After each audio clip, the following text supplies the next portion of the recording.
It's 2024 and successful gacha games have been dropping left and right for years now. After the release of Genshin Impact and later Honkai Star Rail the previous year, the market has been dropping hit after hit. Love in Deep Space, Wuthering Waves, Zenless Zone Zero, Pokémon, TCG Pocket, Girls Front Lane 2, and so on. People were playing gachas and they wanted more. Fast forward to 2025, however, and suddenly there are no new gacha games. Or more accurately, there are no new mainstream gacha games. What exactly happened? Have recent gacha games lowered in quality somehow? Have the best games of the year simply not released yet? Or are people just tired of gachas as a genre? To put things in perspective, let's take a look at how gachas have evolved over the years. Before 2020, the genre held a reputation for low-quality cash grabs, games that would try to sink both your time and money with little return. This changed, however, with the release of Genshin Impact and the booming success that came with it. While the stigma around gacha games remained, companies realized that gachas could be something more than low-effort slop, and players' expectations on the genre were permanently raised. In an attempt to reap the fruits in the new era of gacha games set by Genshin Impact, companies began developing more fleshed-out, high-quality games, often trying to simulate or take inspiration from Genshin's UI. At first, though, none were successful. The previously hyped term Genshin Killer associated with such games became reduced to a meme after one after the other flopped. Tower of Fantasy, the most infamous example of this, still remains as the laughingstock of the gacha community to this day.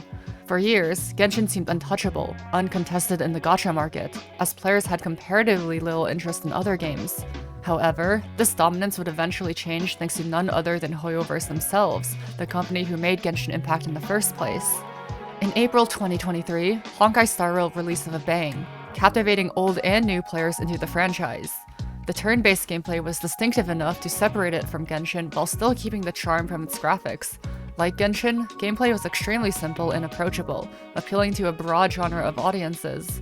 With how uncompetitive the market was back then, these were ideal traits to have in a game for greater outreach. Moreover, HSR surpassed Genshin in many avenues, most notably the sheer quality of life benefits the latter lacked. A higher max energy cap, auto-farming on dailies, a menu to claim them, and many more added patch after patch.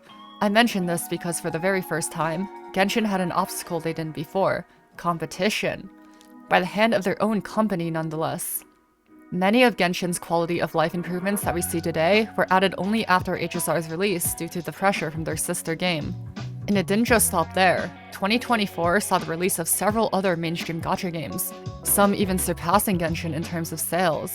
Many of them share the same art style, UI, and systems as Genshin Impact, so finally, for many, Genshin wasn't the only option anymore. Oh, wait. Genshin wasn't the only option anymore. Since the start of 2025, there have been next to no new mainstream gachas. Gacha games were still being made, but none of them seemed to stick. Tribe 9, Black Beacon, Persona 5X, Etheria Restart. Each one of these games had at best a spurt of playtime during the first month before basically falling off the map, and at worst, lay EOS. While bad management was definitely one of the reasons for the failure of many of these games, there was definitely another contributing factor. People were getting tired of gacha games. Gachas have many inherent problems that could prevent them from horizontally scaling as a genre. For one, the time commitment needed to maintain a single gacha game is inconvenient. In fact, it's the only genre in gaming that normalizes daily tasks, meaning that you are expected to log in every day for 5 to 15 minutes or so to accomplish various assignments and spend your time-gated resources. If you fail to do this, you risk your account falling behind, or worse, unable to obtain enough currency or materials to obtain and level up the future character you really like. To compound this even further, most gacha games also have extra weekly tasks and regularly scheduled events, which when added up, can result in huge time sinks. It's no wonder that the genre has a reputation of becoming a second job to players, and as a result, your average person can only realistically handle maintaining 1 or 2 gachas at a single time, and this is where the issue lies. If people are already attached to a gacha game or multiple of them, they are less enticed when a new one releases, as that would mean in order for them to play it, they would have to take even more time out of their day maintaining this new game that may or may not take off. Furthermore, gacha accounts are an accumulation of the months if not years of a person's efforts, so naturally, many players are unwilling to drop an existing gacha game they worked hard on for a new game where they would have to start from scratch, even if that new game might be higher quality. And if you can't convince established gacha players to play your new game, good luck introducing non-gacha players to the genre with its bad reputation. To illustrate, there were tons of people who were impressed by Silver Palace's gameplay, only to immediately turn tail and run the moment they found out it was a gacha. And to top it all off, there's the good old gacha tribalism. That's right. Just like how sports fans go at each other's throats for their favorite team, or how anime watchers endlessly wage war on whether One Piece or Naruto is a superior show. One Piece is better, by the way. Gacha players who are loyal to a particular game hate it when other gachas get popular, as that would mean less people are playing their game that they've spent so much time on. All these factors combined contribute to the pessimism of the releases of future games.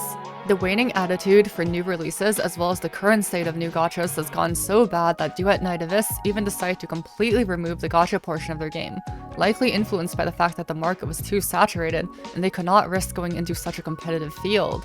And based on current trends, yes, this was a very good move by them. There are so many gacha games that look like this, or this, or this. Taking a look at this, oversaturation is very real.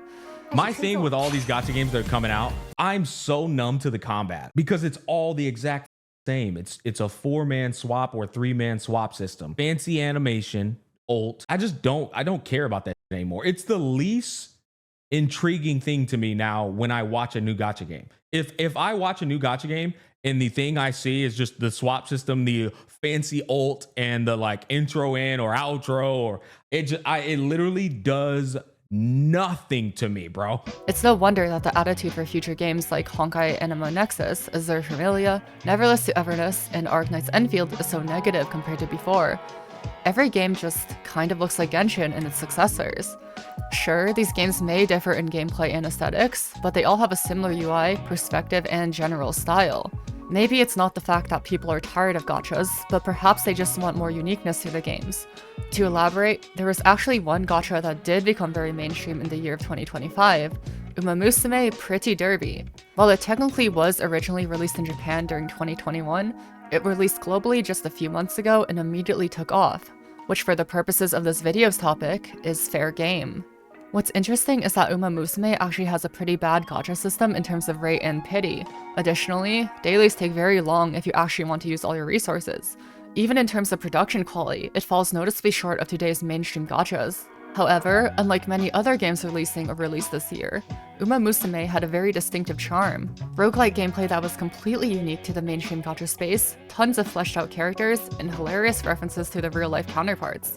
Now, to be fair, the game has only been around for 3 months at the time of this video, so it might be too soon to call it successful. That being said, so far, they are doing great and are not slowing down.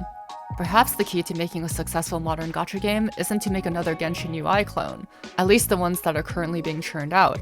Instead, players may be looking for more unique games. Because of this, I don't think the gacha genre will necessarily die. After all, there are plenty of niches still needed to be filled. Infinity Nikkei players are still looking for a decent replacement for the game, and the current mainstream market has been brutal to male character lovers. That all being said, let me know if you disagree. I would love to be proved wrong by any of these new gacha games, because I'm still excited for a lot of them. Anyways, thank you for watching. I'll see you later.